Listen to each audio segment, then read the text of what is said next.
पोचले पाहिजे. लोकांपर्यंत कसं विषय आहे आणि की देशाचा अर्थसंकल्प एक महत्त्वाचा आता आपण सर्वजण आलात त्याबद्दल आपल्या सर्वांच्या बाजूने आभार व्यक्त करतो. की माझ्या ज्या दिवशी अर्थसंकल्प सादर झाला त्या दिवशी माझ्या प्रतिक्रियेत मी म्हटलं होतं की हा अर्थसंकल्प म्हणजे पंतप्रधान माननीय नरेंद्र मोदीजी यांची विकसित भारताची संकल्पना पूर्ण देण्याच्या दिशेने उचललेलं पाऊल आहे. आणि या अर्थसंकल्प प्रमुख मुद्द्यांच्या अवलोकन आपण जर केलं या सर्व गोष्टी अर्थसंकल्पात त्या आपण जर त्याचं विश्लेषण जर केलं त्या दिशेने केंद्र सरकारने उचललेली पावलं विकसित भारताच्या दृष्टिकोनात.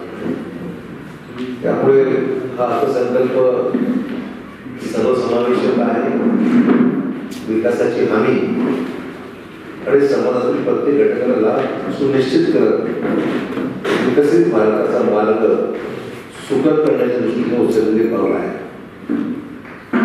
शेतकरी, महिला, युवक, गरीब आणि मध्यम वर्गाला डोळ्यासमोर मांडलेला एक समतोल अर्थसंकल्प आहे असं म्हणलं सुद्धा ठरत आहे.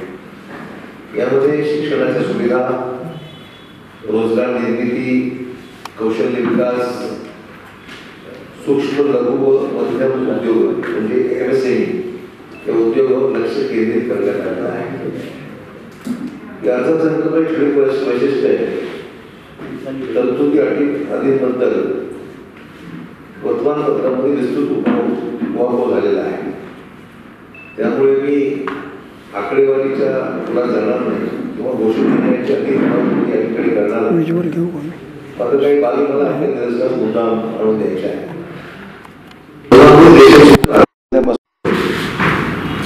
अर्थव्यवस्थेला मजबूत करण्याची अनेक पावलं उचलली जात आहे.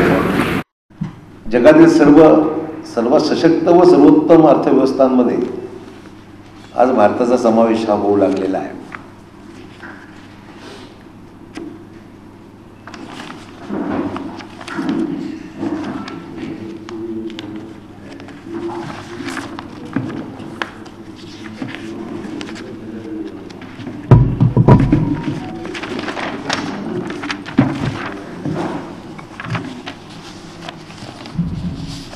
आणि अनुषंगाने अनेक महत्वाचे निर्णय हे पंतप्रधानांनी घेतले,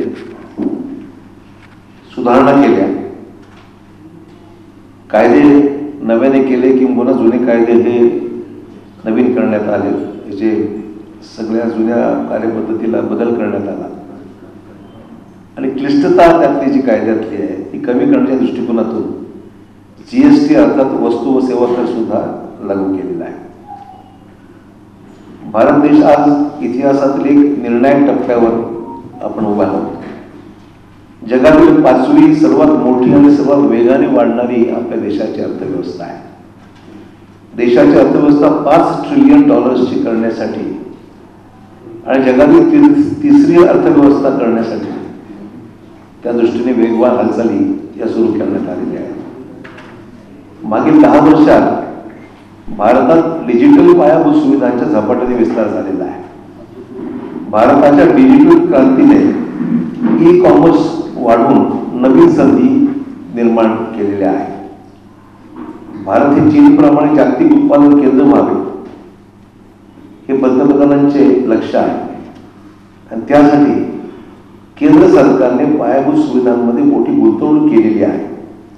रस्ते, रेल्वे, हवाई सुविधेत मोठे बदल झालेले आहेत. संशोधन आणि विकासाला चालना देण्यासाठी प्रमाणात गुंतवणूक करण्यासाठी आणि स्टार्टअप्सला प्रोत्साहन देण्याची अनेक पावलं ही पंतप्रधानांनी उचललेली आहेत आणि त्यामुळे भक्कम अशी स्टार्टअप इकोसिस्टम भारतात उभी होत आहे. दुसरीकडे नियमांमध्ये सुलभता आणून भारतात व्यवसाय करण्याची प्रक्रिया ही सुलभ केलेली आहे. त्यातून लक्षणीय विदेशी गुंतवणूक आकर्षित झाली असून देशांतर्गत उत्पादनाला चालना मिळाली व पर्यायाने रोजगार निर्मिती आणि निर्यात वाढीस हातभार लागावा ही त्याच्या त्याच्या मागची कल्पना आहे.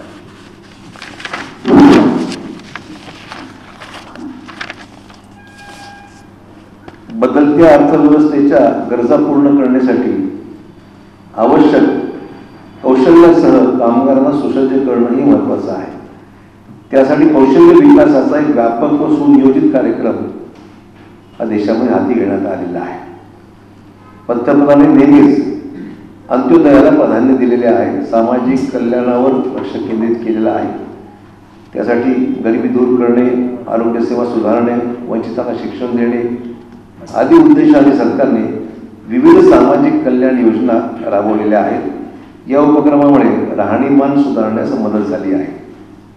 डीबीटी म्हणजे थेट लाभ हस्तांतरण ही क्रांतिकारी योजना सरकारने प्रभावीपणे राबवली आतापर्यंत.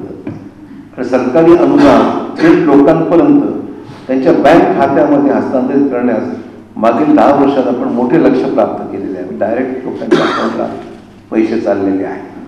पंतप्रधान नरेंद्र मोदींच्या नेतृत्वाखाली शेतकरी, महिला, युवक, कामगार, व्यावसायिक अशा सर्वच घटकांना ताकद देण्यात आलेली आहे. PM किसान योजना, आयुष्यमान भारत योजना, स्वस्त धान्य योजना आदींवर सरकारने जोर दिला आहे असं आपण पाहतोय. आणि भारत एक कृषीप्रधान देश असल्याने ग्रामीण भागात आर्थिक समृद्धी आणण्यासाठी सुद्धा अनेक पावले उचलण्यात आलेली आहेत.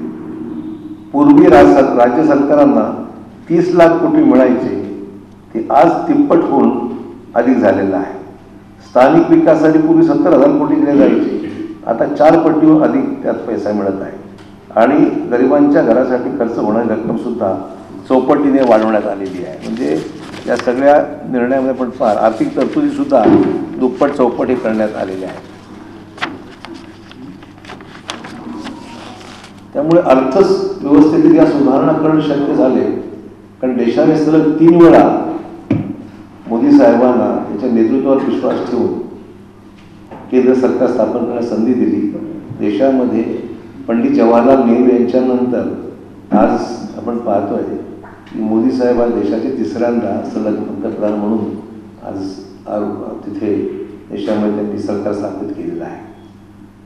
तर ही देशाच्या अर्थव्यवस्थेची दमदार वाटचाल 3ऱ्या टर्ममध्ये अशीच पुढे चालू राहील अशाच पद्धतीने यंदाचा अर्थसंकल्प मांडण्यात आलेला आहे. मी एवढं सांगू इच्छितो की यंदाच्या अर्थसंकल्पात कृषी आणि संलग्न क्षेत्रासाठी 1.52 लाख करोड म्हणजे 1.52 लाख कोटीची तरतूद करण्यात आलेली आहे.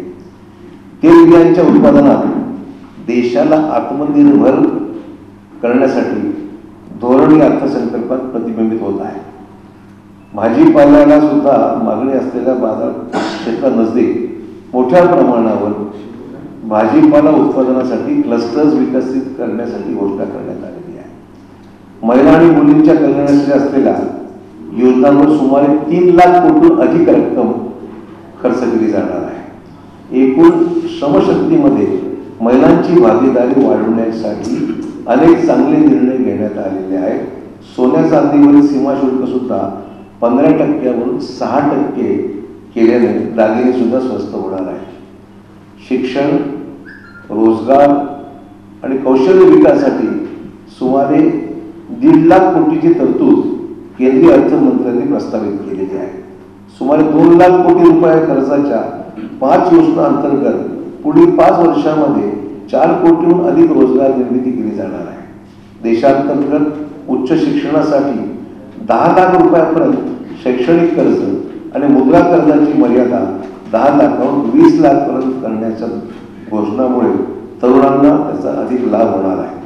1 कोटी तरुणांना दरमहा 5,000 रुपये भत्ता आणि 1 वेळची मदत म्हणून 6,000 रुपये टॉप 500 कंपन्यांमध्ये इंटर्नशिप करण्याची संधी म्हणजे रोजगार त्याच्यावर इंटर्नशिप त्यांच्या करण्याची संधी सुद्धा तर दिली जाणार आहे.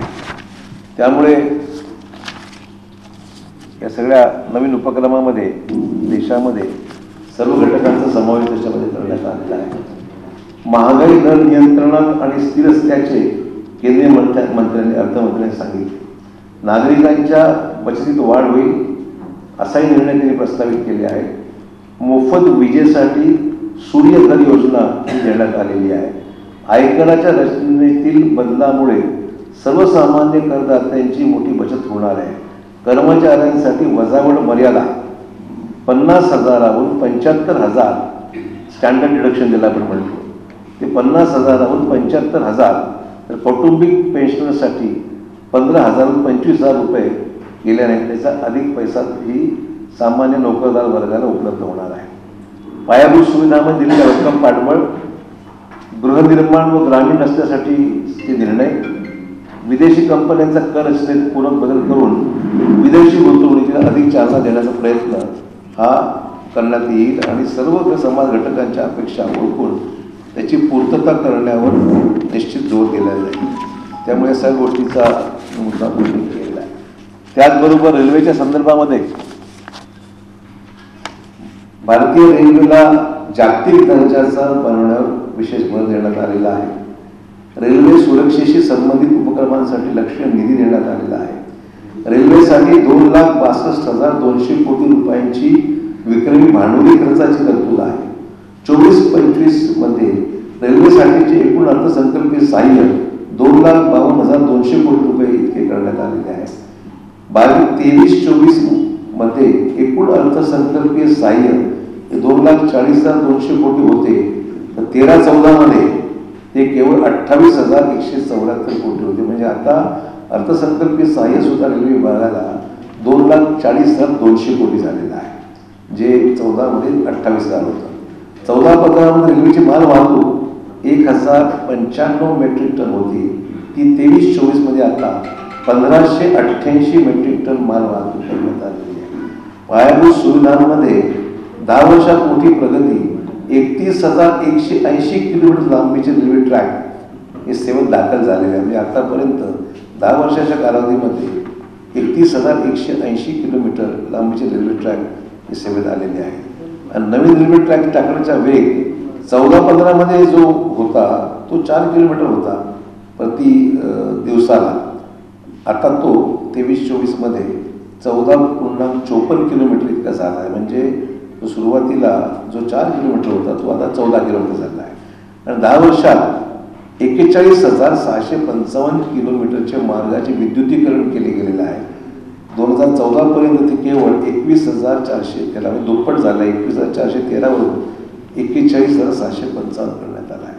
आणि त्यामुळे 24-25 मध्ये नवीन रेल्वे लाईन्स, गेज रूपांतरण आणि दुहेरीकरण प्रकल्पांसाठी 68,634 कोटींचे बजेट मोदी सरकारच्या काळात या बजेटमध्ये 6 पट वाढ झालेली आहे. हे सगळे तरतुदींचा उल्लेख यासाठी मी केलेला आहे. त्यामुळे या सगळ्या विषयाला एक संक्षिप्त पद्धतीने ज्या काही तरतुदी दिलेल्या आहेत ते आपल्यासमोर मांडण्याचा मी प्रयत्न केलेला आहे. आणि केंद्र सरकारची उपलब्धी वर्षभरामधून या सगळ्या गोष्टीचं प्रत्यक्षामध्ये या योजना ज्या जाहीर केल्या आहेत त्या योजनेच्या अनुषंगाने त्याची अंमलबजावणी देशाच्या विविध राज्यांमध्ये केली जाईल. विचार आपले नेहमीचे म्हणजे प्रश्न काही महत्वाचे. रेल्वेनी ब्लॉक तरतुदी केलेल्या आहेत आणि त्या ब्लॉक तरतुदींमध्ये त्यांनी लिहिलेलं आहे की दरवर्षी 5,000 किलोमीटर जाहीरनाम्यामध्ये टाकलेलं असं की दरवर्षी 5,000 किलोमीटर आपण देऊ.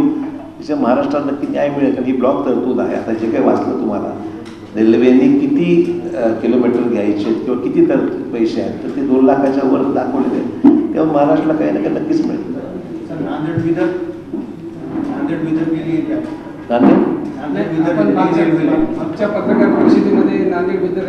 हो मी बोललो ना, मी भेटलोय त्यांना.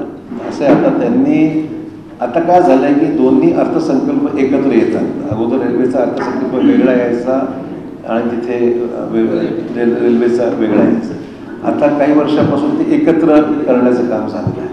त्यामुळे आता जी तरतूद ब्लॉक तरतूद झाली आहे त्यातून सगळी कामं आता पुढे रोलआउट होतील. त्यामध्ये महाराष्ट्राला अधिक मिळावं आणि मराठवाड्यात मी त्यांना भेटलोच आहे. तुम्हाला मागे बोललो रेल्वे मंत्र्यांना मी भेटलो आहे आणि नांदेड बिदर लाईन आणि नांदेड लातूर लाईन अशा दोन्ही जर पकडल्या नांदेड बिदर 150 किलोमीटरचा आहे आणि नांदेड लातूर 100 किलोमीटरचा आहे. दोन्ही याच्यामध्ये 50% वाटा राज्य शासनाचा आहे. त्यामुळे राज्यशास्त्र वाटत असल्यामुळे आणि 5,000 किलोमीटर देशात होणार असेल, आपलं तर मागणी फक्त 250 किलोमीटरचे आहे. त्यामुळे हे मार्गी लागावं असं मी त्यांना भेटलोच आहे, बोललेलो आहे. आता बजेटच्या अनुषंगाने त्याचा आपल्याला काही हिस्सा मिळावा आमचा प्रयत्न नाही.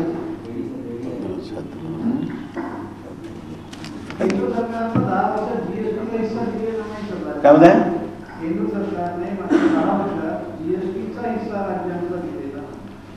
तेवढी मला डिटेलमध्ये माहीत नाही.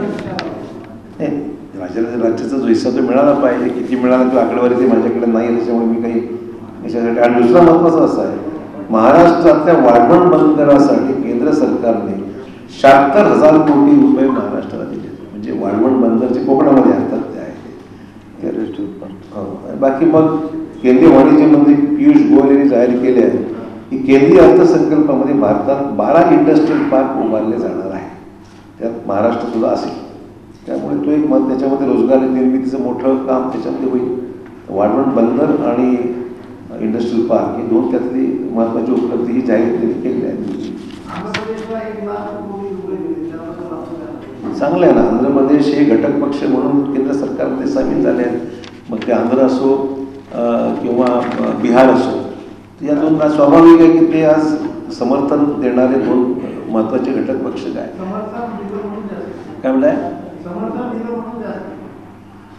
स्वाभाविक आहे. जे येतील सोबत ते काही ना काही वस्तू येतील, काहीतरी मिळावं म्हणून येतीलच ना. ते चुकीचं काय आहे?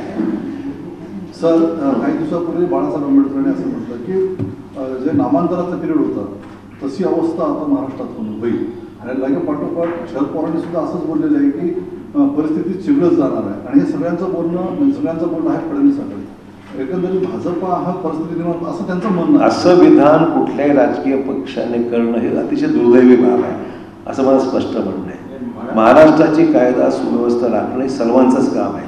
हे फक्त सत्ताधारी पक्षाची एकट्याची जबाबदारी नाही, तर महाराष्ट्रातली सामाजिक एकोपा, महाराष्ट्रामध्ये कायदा सुव्यवस्था आणि या सगळ्या गोष्टी ज्या काही विधानं केली जात आहेत हे विपरीत किंवा त्याला म्हणजे ही विधानं ही त्याला खतपाणी घालणारी आहेत का? मग हे सगळं म्हणजे जे काही बोलतायत ही विधानं ही घातक आहेत महाराष्ट्राच्या हितासाठी, एकोपासाठी. आणि म्हणून आमची भूमिका ही राहणार आहे की महाराष्ट्राचा ठीक आहे, निवडणुका आहेत, निवडणुका शांतपणे पार पडल्या पाहिजे. ज्यांना जो पक्ष मान्य त्यांनी त्या पक्षाला समर्थन द्यायचं की त्या जायचं काय का त्यांचा प्रश्न आहे. परंतु महाराष्ट्रामधली कायदा सुव्यवस्था, सामायिक सलोखा ही राखण्याची जबाबदारी सर्वांचीच आहे. ती बिघडलं तर मला फायदा कोणाचा होणार आहे? त्यामुळे माझं मत वेगळं आणि मी स्पष्ट सांगतो की चुकीचं आहे. अशा प्रकारची विधानं ही महाराष्ट्राच्या एकोप्याला घातक आहेत असं माझं मत आहे. नांदेडलाच बोलले बाळासाहेब आंबेडकर की मराठा आणि ओबीसीच्या संघर्षाच्या पार्श्वभूमीवर कुठलाही पार्श्वभूमी काय असो, मला वाटतं की मराठा आरक्षणाचा विषय बऱ्यापैकी हाताळला गेलेला आहे. 10% आरक्षण महाराष्ट्रामध्ये लागू झालेलं आहे. 10% आरक्षणामुळे नोकऱ्यामध्ये सुद्धा सरकारच्या जाहिरातीमध्ये SC-BC करता 10% आरक्षण जाहिरातीमध्ये सगळ्या गोष्टी म्हणजे रिक्रुटमेंट सुरू झाली त्या प्रत्येक ठिकाणी 10% SC-BCचं आरक्षण हे देण्यात आलेलं आहे. ॲडमिशन्समध्ये सुद्धा 10% आरक्षण देण्यात आलेलं आहे. आणि कुणबी सर्टिफिकेट सुद्धा जेवढ्या लोकांनी दाखले सापडले त्यांना देण्यात आलेला आहे. त्यामुळे प्रक्रियेचा बराचसा टप्पा हा महायुती सरकारच्या माध्यमातून हा महाराष्ट्रामध्ये लागू झालेला, बऱ्यापैकी लागू झालेला आहे. त्यामुळे हा प्रश्न हाताळल्या संदर्भामध्ये मला वाटत नाही काही फारशा काही विषय आहे. गंभीर नाही परिस्थिती. काय म्हणताय? परिस्थिती तेवढी गंभीर वाटत. कसली परिस्थिती? त्यांचं म्हणणं की नामांतरासारखी स्फोटक परिस्थिती. म्हणजे नामांतरासारखी परिस्थिती होऊ नये. सामाजिक ही आमचं म्हणणं तेच आहे. सामाजिक परिस्थिती ही सलोख्याची राहावी अशा दृष्टीने सर्वच राजकीय पक्षांनी आपली भूमिका ठेवली पाहिजे आणि त्याच्यामध्ये कुठलेही प्रक्षोभक वक्तव्य कोणी करू नये अशा प्रकारची अपेक्षा आमची आहे. सर आपल्या हदगाव तालुक्यातल्या कवना येथे दत्तात्रय अनंतवारे गेल्या 10 दिवसापासून उपोषणाला कुणबी प्रमाणपत्र रद्द करण्यासाठी याच्या संदर्भात आपण त्यांची भेट वगैरे घेणार आहे? नाही, असं आहे की मला नेमकं काय विषय मला माहीत नाही कोणाचं रद्द करायचं. तसं आहे की ज्याच्याकडे पुरावे सापडले त्यांना कुणबी प्रमाण दिलं असेल. त्यांनी अशी मागणी केली की जे कुणबी प्रमाणपत्र दिलेत शासनाने ते रद्द कसं करता येईल? हे शासनाचा निर्णय आहे. ज्यांच्याकडे दाखले सापडले मागचे त्याप्रमाणे देण्यात आलेले आहे, त्या चुकीचं नाहीच आहे. त्यामुळे कोणी काही सांगितलं म्हणून रद्द करा किंवा द्या अशा दोन्ही गोष्टी करता येणार ते नाही. गेल्या 2 नियमात ते ठीक आहे, गेल्या त्यांचा 2 दिवसापासून हदगाव तालुक्यामध्ये त्यांनी रस्त्यावर उपोषण बंद करणं हा त्यांचा प्रश्न आहे. माझा अपील नाही की त्यांनी उपोषण असं करू नये, कारण जे काही झालेलं आहे, जे काही दिलेलं आहे ते नियमाप्रमाणे दिलेलं आहे आणि त्यामुळे अशा पद्धतीने करणं हे चुकीचं आहे. आणि मग अशा माझी विनंती राहील की त्यांनी उपोषण न करता जो निर्णय सरकारने घेतलेला आहे त्याच्याशी आपण सहकार्य केलं पाहिजे, कारण त्यात डॉक्युमेंट्स आहेत, पेपर्स आहे म्हणून दिलं आहे ना त्यांनी. सर, इनामी जमीन सदरा जी बैठक झाली त्याच्यामध्ये काय निर्णय? मी त्या बैठकीला नव्हतो, कारण की आज पंकजा मुंडेंच्या आज इथे लातूरला बैठक होती. तिथे मी भाजपाच्या मी या 2 जिल्ह्याचा माझ्याकडे जबाबदारी आहे, नांदेड आणि हिंगोली या 12 विधानसभा मतदारसंघाची. त्यासाठी ही बैठक तिथे जी होती ती प्रामुख्याने नांदेड आपलं उत्तर दक्षिण आणि शहरासंदर्भातली होती. परंतु मागची मिटिंग जी झाली तोच प्रस्ताव मंत्रिमंडळासमोर जो प्रारूप आणण्यात येणार होता त्या संदर्भात चर्चा करण्यासाठी होती आणि माझी भूमिका मांडली आहे मी. कारण की हे जे म्हणजे हे जे इनामी जमीन आहे त्या इनामी जमिनी ज्या काही आहेत त्या लोकांनी घेऊन सुद्धा फार वर्ष झाले, जवळपास 30-40 वर्षापेक्षाही जास्त कालावधी गेलेला आहे आणि त्यामुळे त्या जमिनीचा संदर्भामध्ये त्या रेग्युलराईज झाल्या, तिथे घरं झालेली आहेत. तिथे घरं इथे मदत मास जमिनी आहेत, त्या खिदमत मास जमिनी आहेत. मदत मास हा शासनाची भूमिका आहे की दोन्ही ह्याच्यामध्ये पैसे भरून त्या रेग्युलराईज करून देऊ शकतो, ही शासनाची भूमिका आहे. लोकांची घरं गेल्या 40-50 वर्षापासून तिथे लोकांचं वास्तव्य आहे, घरं आहेत, सर्व समाज आहेत. तिथे मुस्लिम समाजही आहे, हिंदू समाज आहे, इतरही समाज आहे, ओबीसी आहे, सर्व समाजाची लोक नांदेडच्या अनेक ठिकाणी, नांदेड ते मराठवाड्यात आहे, म्हणजे हा फक्त विषय नांदेडचा नाही आहे, हा विषय मराठवाड्यातला विषय आहे. आणि त्यामुळे हे रेग्युलर ते बांधकाम आता काही नव्याने देत नाही कोणी, झालेले व्यवहार 40 वर्षापूर्वीचे आहेत, घरं आहेत. त्यामुळे त्यांची आकारणी जी काय अधिमूल्य आकारायचं आहे ते गव्हर्नमेंटने आकारावं, पैसे त्याच्याकडून भरून घ्यावे, ते रिजनेबल व्हावं अशी आमची भूमिका आहे. ते 5% दराने नजराना अशा सूचना आहेत ते त्यांना 5% आपली 1% मागणी होती. असं आहे की शेवटी निर्णय शासनाला घ्यायचा आहे याच्यामध्ये. त्यामुळे जे काही कॅबिनेट नोट होईल ती मला माहीत नाही कॅबिनेट नोट काय आहे, कारण शेवटी कॅबिनेट समोर जाईल तो प्रस्ताव, पण काहीतरी आकारणी करावी लागणार आहे आणि त्या आकारणी करून ते रिजनेबल व्हावं असाच प्रयत्न आम्ही करायचा. एक मिनिट, हां काय ते नाही, मागायच्या भरपूर गोष्टी आहेत, सुरुवात करून हळूहळू एकदम कसं सांगते ज्या दिवशी. हां काय म्हणताय? कोण सांगितलं मला लक्षात, मी माहिती घेतो. कोण आहे ते मला सांगा, मी माहिती घेतो. विचारताय का सांगताय? काय म्हणताय? कोण देशमुख? देशमुख भरपूर आहे, मग कुठलं देशमुख? आता आमचे संबंध सर्वच पक्षात आहेत, मला दोन्ही माहिती आहे मला, त्यामुळे काय कोण असतं पण संपर्कात राहिले म्हणून पक्षात गेले असं काय म्हणायचं कारण नाही, असं काही नसतं. नाही, विधानसभेसाठी भाजपाने चांगली मोर्चेबांधणी सुरू केलेली आहे. आज येणाऱ्या काळामध्ये आम्हाला ब्लॉक स्तरावरचं अधिवेशन घ्यायचं आहे, नंतर मंडळ स्तरावरचं अधिवेशन घ्यायचं आहे. 5 तारखेपर्यंत एक अधिवेशन हे मंडल स्तरावरचं महान ते कंदकुर्ते आणि संतूर आपल्याला सांगतील, पण ते अधिवेशन ठरलेले आहे. ते अधिवेशन हे पदाधिकारी सिलेक्टिव्ह लोकांचं राहणार आहे. त्यानंतर सभेचं सुद्धा नियोजित आहे. आज एक साधकबाधक चर्चा झालेली आहे आणि त्या अनुषंगाने शेवटी अधिक तुम्हाला माहिती अध्यक्ष तुम्ही सांगतील. महायुतीत कुठल्या मतदारसंघात नाही, ते ठरायचं आहे. ज्या ठिकाणी जो उमेदवार निवडून येऊ शकतो अशी पॉसिबिलिटी असेल त्या पक्षाला ती जागा दिली पाहिजे. सर्वसाधारण अशी थिंकिंग आहे. जसं त्याच्यात ताकद आहे, ज्या ठिकाणी लोकांचं फॉलोईंग आहे, ज्या ठिकाणी जागा निवडण्याची शक्यता आहे अशाच मतदारसंघात त्या पक्षाने घेतले पाहिजे. सर्वसाधारण थिंकिंग आहे. सर, अंतापूरकर साहेब तुमच्या संपर्कात आहे, तुम्हाला भेट रोज भेटतो ना मला.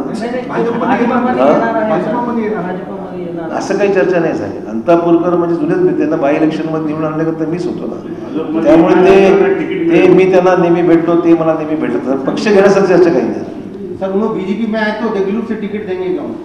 मैं कोई टिकट देने वाला नहीं हूँ ना. पार्टी हमारे यहाँ पर पार्टी ऊपर तय करती है. सिफारिश तो करेंगे. आने के बाद जर तर कैसा बोल सकते, आने के बाद सोचेंगे क्या करना है. सर, अभी तो आया नहीं हूँ. सर आपले एक मित्र जे त्यांना तुम्ही इथं आणून त्यांना म्हणजे आमच्या डोळ्यापुढेच मोठं केलं असे डी पी सावंत सर आजही आज स्टेटमेंट आहे त्यांचं की मी तूर्त काँग्रेसमध्येच आहे. आहेत ना, कोण नाही म्हणत, कुठे गेले ते आलेच नाहीत ना. म्हणजे काय आणि सोबत तुमच्या फिरत आहेत ते हा? तुमच्या सोबतच मग फिरत काय आहेत. व्यक्तिगत समज नाही का? असं आहे, माझी भूमिका स्पष्ट आहे. ओळखीचे लोक अनेक पक्षात आहेत, मित्र आहेत, जुने कार्यकर्ते आहेत, अनेक वेळा भेट. याचा अर्थ ते पक्षात आले असं म्हणायचं कारण नाही आहे. आपण दोन वेगवेगळ्या वर्तमानपत्रात हा, तसं आहे आमचं. चालेल, आमच्या गुरुवार हा काय म्हणताय? हा. रस्त्यासाठी खूप निधी दिली, परंतु नांदेड शहराची आणि नांदेड ग्रामीण भागाच्या आधी रस्ते दयनीय अवस्था झाली. नाही, केंद्र सरकारचा निधी हा शहरातील रस्त्याकरता काही प्रमाणात निश्चित मिळतो. CRF मध्ये हा पैसा नांदेडमध्ये नॅशनल केंद्राचा पैसा हा national highway authority of India या 2 हेडखाली तो पैसा राज्याला मिळत असतो. आपण पाहता की हायवेची कामं चांगल्यापैकी झालीत आणि गडकरी साहेबांचे आभार मी मानेन की देशामध्ये गेल्या 10 वर्षामध्ये जे काही कामं झाली चांगली झाली. आज नांदेडून लातूरला आपण 2 तासामध्ये लातूरला पोहोचतो. मध्ये काम आणलं होतं पण गडकरी साहेबांना मदत झाली. मी राज्यात बांधकाम मंत्री असताना त्यांनी मला खूप सहकार्य केलं. नांदेड शहरामध्ये अजून रस्ते आपले अर्धवट काही ठिकाणी आहेत, ते पैसे मी रवींद्र चव्हाणांना बोललोय परवा आणि ते पैसे आपल्याला मिळतील. तर पैशासाठी नांदेडला कमी पैसे मिळाले असं नाही आहे. हा कामाला पैसे कमी पडत आहेत हे मात्र नक्की आहे, ते प्रयत्न आपण करू.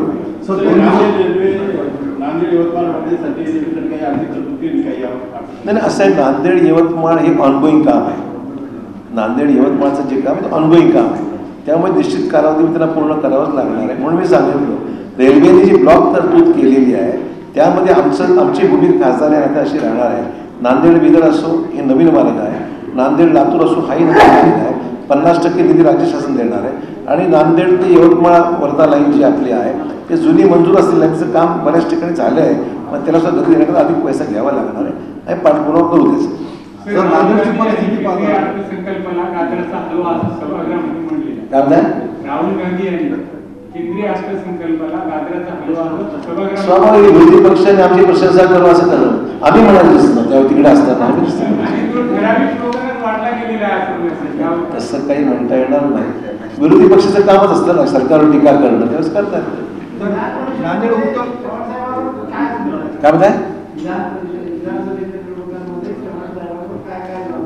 सांगितलं ना, माझ्याकडे त्या 2 लोकसभा मतदारसंघ नांदेड आणि नांदेडमधले 6 विधानसभा मतदारसंघ आणि हिंगोलीमधले 6 हिंगोली लोकसभेचे 6 मतदारसंघ असे 12 मतदारसंघाचा क्लस्टर प्रमुख जे आहे ते मला सांगण्यात आलं आहे.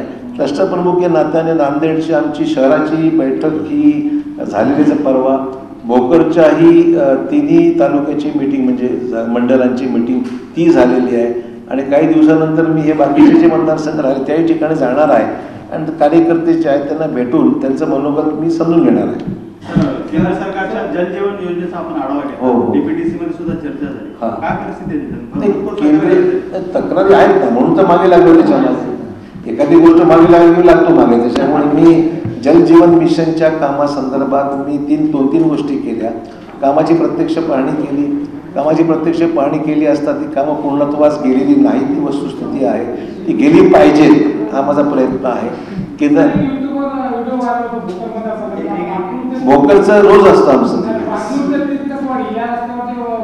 नाही रस्त्यात पाण्याचं रस्त्यानंतर पाण्याचं सांगा. आधी पाण्यावर येऊ आपण पाण्यावर येऊ. आधी पाण्याचा प्रश्न घेऊ नंतर रस्त्यावर येऊ. रोज व्हिडिओ येतात त्याचं रोज व्हिडिओ येतात आमची ती रोज दिली येतात. तर मुद्दा एवढाच आहे की जलजीवन मिशन हा केंद्र सरकारचा अतिशय महत्त्वाकांक्षी कार्यक्रम आहे.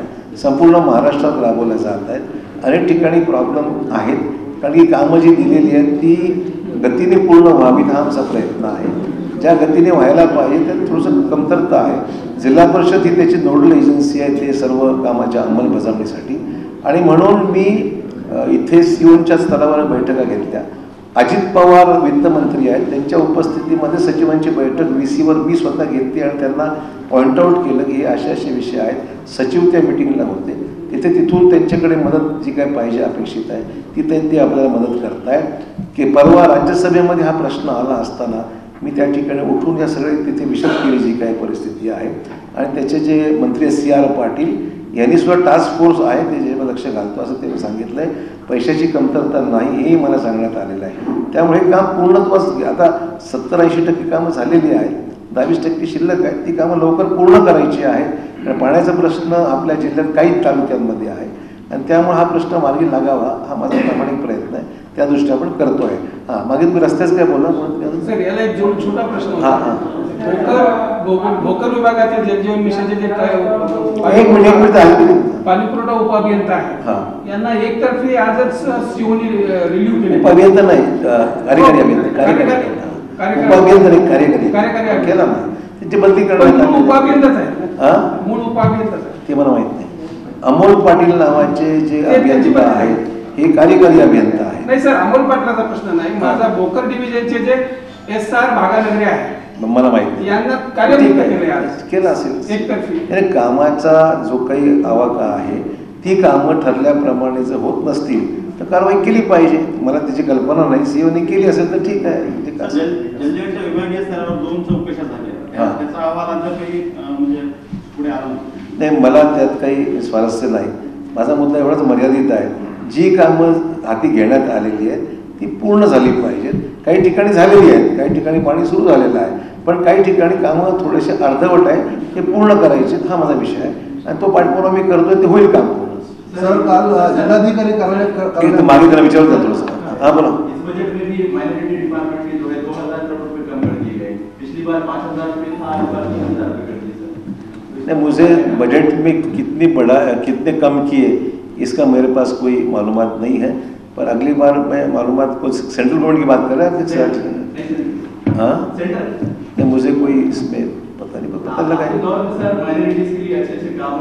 मैं अभी भी हूँ ना, अभी भी मेरी भूमिका यही कायम है कि माइनॉरिटीज़ की जहाँ आवश्यकता है ज़रूर मुझे बताएं, मैं उसमें ध्यान दूँ. सर, काल जिल्हाधिकारी कार्यालयामध्ये बोगस मतदारांच्या विषयी बैठक झाली. नाही, काल मी जिल्हाधिकाऱ्यांना, कारण की दोन्ही अध्यक्ष आणि सर्व भाजपाचे सहकारी भेटले आणि त्यांनी काही तक्रारी केल्या. त्याच्यामध्ये प्रामुख्याने 3-4 स्वरूपाच्या तक्रारी अशा आहेत की बोगस नोंदणी जिल्ह्यामध्ये झाल्याची काही तक्रार आहेत, लेखी ते देत आहेत. आणि ती आता 1 तारखेपासून 16 तारखेपर्यंत, 1 तारखेला नवीन यादी पब्लिश होईल, ती 16 तारखेपर्यंत आपल्याला उपलब्ध आहे. ती यादीमध्ये जर काही बोगस, आम्ही जी यादी घेणार आहोत, आम्ही प्रत्येक जो आमचा बूथचा जो एजंट आहे, BLA ज्याला म्हणू, तो BLA आमची यादी तपासून घेईल त्या वॉर्डामधली, आणि त्यात काही चुकीचं असेल तर आक्षेप नोंदवायला तेवढी संधी आहे. 16 तारखेपर्यंत नावं ॲडही करता येतील आणि डिलीटही करता येईल. आणि ॲडिशनची प्रक्रिया तर फॉर्म भरेपर्यंत चालते अशी माझी माहिती आहे. त्यामुळे तो प्रॉब्लेम नाही आहे. हा एक विषय आहे. काही ठिकाणी मतदान केंद्र चुकीचे आहेत, असे काही प्रॉब्लेम आलेले आहेत. काही ठिकाणी शहरातल्या एका भागातले लोक 15-15, 16 ठिकाणी विखुरले गेले आहेत, असे काही विषय आहेत. त्या सगळ्या विषयासंदर्भात काही लेखी अर्ज देण्यात आले आहेत आणि जिल्हाधिकारी हे रिटर्निंग ऑफिसर आहेत जिल्ह्याला. खरं SDO हा त्या मतदारसंघाचा RO आहे, परंतु जिल्ह्याला जे आहेत ते इलेक्शनचं पूर्ण प्रक्रिया कलेक्टर पार पाडतात. आम्ही त्यांना भेटलो, निवेदनं दिली, त्यांना सांगितलं आम्ही काय काय, तर त्यांनी त्यावर लक्ष घालायचं मान्य केलं आहे. ज्या ठिकाणी काय आढळेल तर ते मग त्याप्रमाणे करावं लागेल. काही ठिकाणी एकाच नावाचे दोन ठिकाणी मतदान एका व्यक्तीचं आहे, 2 ठिकाणी मतदान करता येत नाही. तेव्हा हाही लक्ष घालावं लागेल. डबल नावं जी असतील ती कमी करावं लागतील, असाही विषय आहे त्या ठिकाणी. आपण बांधकाम मंत्री असताना मनपाचे काही रस्ते बांधकाम खात्याकडे घेतले ना. त्याचं काय स्टेटस? नाही, मी असताना आणि अगोदर सांगतो, अर्धवट सांगितली माहिती. आधी ते रस्ते सार्वजनिक बांधकाम विभागाकडेच होते, नंतर ते काही कारणास्तव ते नगरपालिकेकडे हस्तांतर करण्यात आले. पण ज्यावेळेस लक्षात आलं की नगरपालिकेला ते नको आहे किंवा त्यांच्याकडे आवाक्याच्या बाहेर चाललं आहे, त्यावेळेस पुन्हा ते रस्ते डिपार्टमेंटकडे गेले. त्यांना आम्ही पैसे दिले. जवळपास मला वाटतं की शहरासाठी 700 कोटी रुपयाची अर्थसंकल्प म्हणजे नॉन प्लॅनमध्ये ते पैसे देण्यात आले होते. ते पैसे कमी झाले, नंतर मिळाले नाहीत. सुरुवातीला सह्या मीच करायचो ना, पुढे काय द्यायचे पैसे म्हणून. नंतर माझी सही राहिली नाही, दुसरी सही आली तिथे. त्यामुळे आता ते पैसे मी देतो आहे आणि मी मंत्र्यांनाही सांगितलं आहे की बाबा ज्या ठिकाणी पैसे कमी पडत आहेत आता काही कामं जंक्शन आपले अर्धवट राहिले ते 2-4 ठिकाणी शहरामध्ये जंक्शनची कामं अर्धवट राहिली आहे, ती कामं पूर्ण केली पाहिजे असं इतर म्हणलो आहे. ते होतील कामं, ती केली पाहिजेत, माझा प्रयत्न आहे. सही करणारा बदलल्यामुळे निधी थांबलाय ना, सही करण्याबद्दल राज्य बदलतच ना, राज्य बदललं की सरकार बदललं की कमी जास्त गोष्टी घडतात. 500 कोटींच्या निधीची गरज आहे सर अर्धवट कामासाठी. नाही बघ 500 नाही लागणार, ठीक आहे. जे काही तुमचा अभ्यास जास्त झाला असेल मध्ये मी अपडेट नाही याच्यावर, पण जे काही लागेल ते प्रयत्न करू आपण. सर 2 दिवसापूर्वी श्रीनगर येथे मोठं झाड पडलं आणि तिथे एक लहान मुलगा एक्सपायर झाला आणि 2 त्याचे फॅमिली आई वडील जखमी झाले. यापूर्वी तिथल्या नागरिकांनी नगरपालिकेला कळवलं होतं की हे झाड वाकलेलं आहे, तरीही नगरपालिकेने दुर्लक्ष केलं नाही. आता त्या लोकांचं म्हणणं आलं की मनुष्यवधाचा गुन्हा आयुक्तावरती करावा. असं आहे की ही बाब गंभीर आहे. राज्यामध्ये अनेक ठिकाणी पावसाळ्यात अशा घटना घडतात आणि घडू नये याची दक्षता महानगरपालिकेने घेतली पाहिजे. मुंबईमध्ये सुद्धा मागच्या काळामध्ये झाड पडल्यामुळे लोकांचा मृत्यू झाल्याच्या अनेक घटना घडलेल्या आहेत. नांदेडमध्ये बहुतेक पहिली घटना असे मला माहिती नाही, परंतु ही बाब गंभीर आहे. जे कोणी ह्याला जबाबदार असतील ती जबाबदारी निश्चित करून संबंधित कारवाई केली पाहिजे असं माझं व्यक्तिगत मत आहे. एखाद्या जीव जाणं, झाड पडून ही काही चांगली गोष्ट नाही आहे. झाड ट्रिम करतो आपण, कापतो, झाड काय काढून टाकत नाही, पण फांद्या वाढल्या, झाड वाढलं तर तिला आपण छाटणी करतो, हे करतो. त्यामुळे झाड वाऱ्यामुळे पडलं असेल अंगावर, ही जबाबदारी निश्चित करून कारवाई झाली पाहिजे असं माझं मत आहे. सांगितलं ना, तुम्ही लक्ष उशीर आला नाही. तुमचं सहकार्य आहे माहिती. पक्षातर्फे काही कार्यक्रम आहेत का त्यांच्याविषयी? पक्षाचा कार्यक्रम त्यामुळे मला त्यांचे काही, पण त्यांचे मी बॅनर लातूर येत असताना सोनखेड आणि लोहा तिथे त्यांचे मी बॅनर आज पाहिले, त्यावरून मला लक्षात आलं. आणि त्यांनी मला सांगितलं शनिवारी माझा वाढदिवस आहे, बाकी काही मिटिंग आहे म्हणलं, नाही त्या दिवशी काही मिटिंग मी ठेवत नाही. त्यामुळे त्यांना मनापासून माझ्या शुभेच्छा. ईश्वर त्यांना दीर्घायुष्य देऊ अशी ईश्वरी प्रार्थना. असतात तेव्हा समाधान कोणाचं होऊ शकत नाही, हे वास्तव आहे. कोणी असो, कुठलेही सरकार असो, मागणारे भरपूर लोक असतात. त्यामुळे जी आवश्यक पालकमंत्री सर्वांचे अर्ज घेतलेले आहेत आणि शेवटी अधिकार हा आपण DPTC त्यांना देते की बा ठीक आहे, आपण मिटिंगमध्ये काही चर्चा प्रत्येक कागद होऊ शकत नाही. त्यामुळे पालकमंत्र्यांना अधिकार देण्यात आला, त्यांनी तो निर्णय घेऊन जिल्ह्यामध्ये अविकसित भागाला प्राधान्य द्यावं अशी अपेक्षा आहे. करताय असं काही कधी कोणी केलं, आम्ही स्वतः केलं नाही, आता कोणी करत तसं काही कारण नाही. मी काय म्हणतो, अविकसित नांदेडचा जो काही भाग असेल त्या ठिकाणी दिलं पाहिजे. सर भोकर विधानसभा मतदारसंघातून आपली मुलगी श्रीजा यांचं नाव चालू आहे, ते उभारणार आहेत. मला माहित नाही, नाव चालू असं मी पण आहे, परंतु तसा कुठलाही निर्णय अद्याप पक्षाने घेतलेला नाही. पक्षाकडे इच्छुक असलेले उमेदवार आपापल्या परीने अनेक पक्षामध्ये अनेक ठिकाणी अनेक लोक आपला दावा सादर करत आहेत. शेवटी पक्ष निर्णय घेईल. माजी खासदार विधानसभा इच्छुक आहेत. माजी खासदार कोण म्हणतात? माजी खासदार अनेक आहेत, तुम्ही कोणत्या मला माहिती. एवढ्या शॉर्ट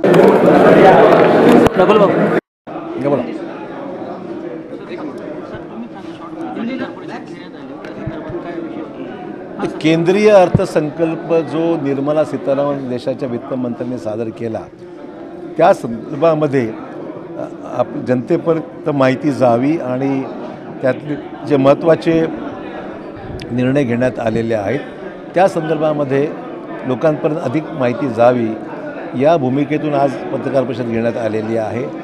हा अर्थसंकल्प सर्वसमावेशक आहे. या ठिकाणी तरुण, महिला, गरजू आणि देशाचा एकंदरीत समतोल विकास व्हावा या अनुषंगाने देशाचे पंतप्रधान नरेंद्र मोदी यांनी जी विकसित भारताची कल्पना जी मांडलेली आहे त्या अनुषंगाने हा अर्थसंकल्प ही त्याच्या दृष्टीने पडलेलं हे महत्त्वाचं पाऊल आहे. आणि त्यामुळे या अर्थसंकल्पाच्या माध्यमातून रोजगार निर्मिती, गुंतवणूक महाराष्ट्रात यावी, पायाभूत सुविधा अधिक निर्माण व्हाव्या, शेतकऱ्यांना त्याचा अधिक लाभ व्हावा.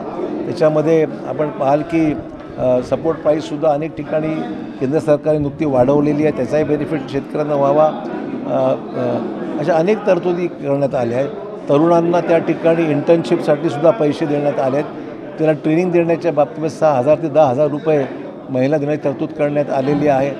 ती योजना राज्य शासनाने घातलेल्या योजना, मग ती लाडकी बहीणची योजना असो, गॅस सिलेंडरच्या संदर्भातलं तरतूद असो, 7-7.5 HP पर्यंत विद्युत कुठल्याही प्रकारची आकारणी न करण्याचा निर्णय असो, तर मला वाटतं की राज्य सरकार महायुतीचं असो किंवा केंद्रातलं सरकार NDA सरकार असो, त्या दोघांच्या माध्यमातून देशासाठी प्रगतीच्या दृष्टीने एक महत्त्वपूर्ण पाऊल त्यात टाकण्यात आलेलं आहे आणि त्याचा लाभ जनतेपर्यंत पोहोचवणं ही आम्हा सर्वांची जबाबदारी आहे. लोकांपर्यंत अधिक माहिती व्हावी आणि त्याची अंमलबजावणी व्यवस्थित व्हावी महाराष्ट्रामध्ये, या अनुषंगाने आजचे पत्रकार परिषद करण्यात आलेली आहे.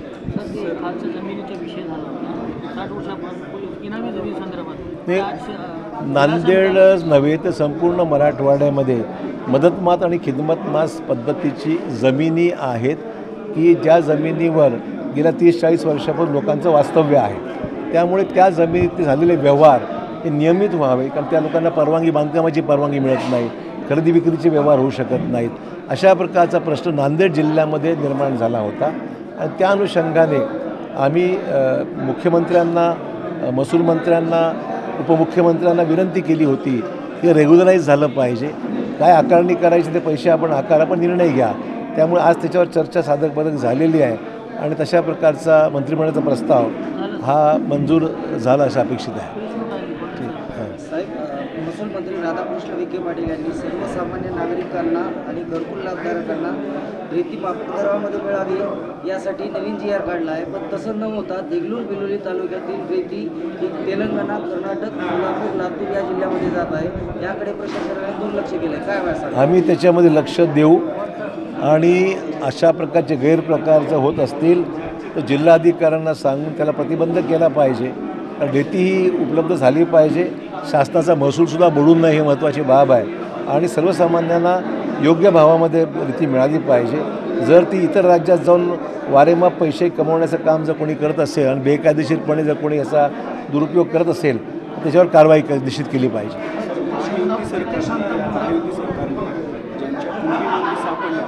ज्यांच्या कुंडी नोंदी सापडल्या त्यांना प्रमाणपत्र वाटप केले, पण हातगावमध्ये गावामध्ये उपोषण चालू असेल. मला वाटतं हे दुसरा एक प्रश्न, नायगाव विधानसभा मतदारसंघामध्ये आज निर्धार बैठक पार पडली सकल मराठा समाजाची आणि तीव्र आंदोलन करण्याचा इशारा कशा बाबतीमध्ये? या मराठा आरक्षणाच्या बाबतीमध्ये. नाही, मराठा आरक्षणासंदर्भामध्ये जे गैरसमज आहे ते खऱ्या अर्थाने दूर झाले पाहिजेत. लोकांनाही सांगण्याची गरज आहे किंवा समजण्याची गरज आहे की 10% आरक्षण महाराष्ट्रामध्ये लागू झालेलं आहे. नोकरी देण्यामध्ये सुद्धा, मग ते MSCBची असो, पोलीस भरती असो, सगळीकडे जाहिरातीमध्ये 10% SCBCला नोकऱ्या देऊ लागल्या. ती प्रक्रिया सध्या सुरू आहे. राज्यामध्ये ॲडमिशन्ससुद्धा देण्यासाठी 10% आरक्षण देण्यात आलेलं आहे. कुणबी प्रमाणपत्र ज्यांच्या नोंदी आढळल्या त्यांना कुणबी प्रमाणपत्र दिलं जात आहे.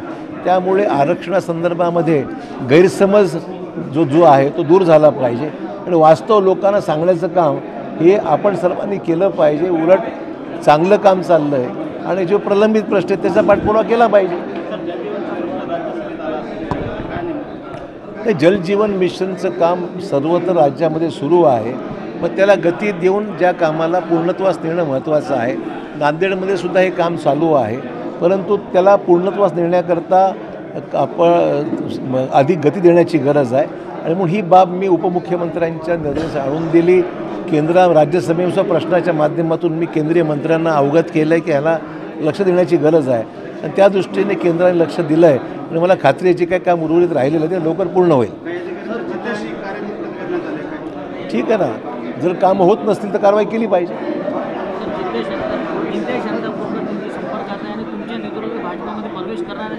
मला माहीत नाही असे कुठल्याही प्रकार अशी कुठली चर्चा माझ्याशी झालेली नाही. हां, काय आणि काय चर्चा काहीच नाही, या विषयावर चर्चा काही नाही. अनेक वेळा भेटतात ना, अनेक लोक मला इतर पक्षातली भेटतात, काँग्रेसचे जुने सरकारी भेटतात, त्याचं काही त्याचा काय प्रॉब्लेम? सर, शहरात झाड पडून काल एका मुलाचा मृत्यू झाला, त्या अनुषंगाने त्याच्यामुळे नाही ना, असं आहे की जे मी ऐकलं वाचलं वृत्तपत्रात ही बाब अतिशय गंभीर आहे. महानगरपालिकेने शहरामध्ये वाढलेली झाडं आहेत ती थोडी छाटली पाहिजे आणि लोकांना जीवाला धोका होऊ नये त्या ठिकाणी योग्य ती कारवाई केली पाहिजे. अशा कारणास्तव राज्यामध्ये मृत्यू मुंबईमध्ये झालेले आहेत. तर माझं एवढंच आहे की जो ज्या मुलाचा मृत्यू झालेला आहे त्या ठिकाणी वडिलांची मी लोक समजू शकतो आणि जे या आम्हाला जबाबदार आहे त्याच्यावर कारवाई झाली पाहिजे असं माझं मत आहे. त्या संदर्भात खूप ओरड सुरू आहे शहरामध्ये, त्यासोबत आपण पाठपुरावा करतो. अर्धवट कामं राज्यामध्ये सत्ताबदल झाल्यानंतर ती कामं थोडीशी मंदावलेली ती गोष्ट खरी आहे. उर्वरित लागणारा पैसा जो आहे, निधी जो आहे, तो मी ह्याच्या अगोदर सुद्धा राज्याच्या बांधकाम मंत्र्यांना बोललेलो आहे, त्यांना पत्रव्यवहारही केलेला आहे आणि मला खात्री आहे की ते पैसे अर्धवट कामं जी राहिली आहे